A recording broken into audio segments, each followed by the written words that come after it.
سلامونه د پښتو نیوز خبر ته په خیر راغلاست. د خبریالانو د خوندیتوب کمیټه وایي چې په تېر 2019 میلادي کال کې 40 رسنۍ د امنیتي او مالي ستونزو له کبله په هېواد کې تړل شوي دي.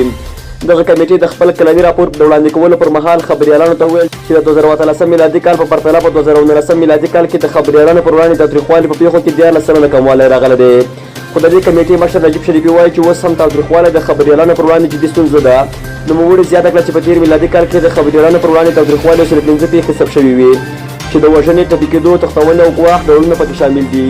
شریفي د خپلو خبرو پر دوام وویل چې په 115 ثبت شویو پیښو کې 15 د وژنې، 18 د ټپي کېدو، پاتې د نورو ډولونو د تاوتریخوالي پیښې دي.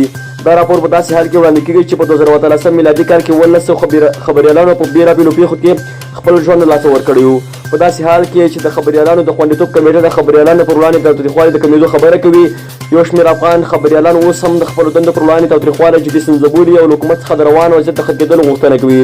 خو په ورته وخت کې د اطلاعاتو او کلتور وزارت وایي چې دوی له افغان خبریالانو بشپړ ملاتړ کوي او چاته به اجازه ورنه کړي چې د دوی حقوق تر پښو لاندې کړي.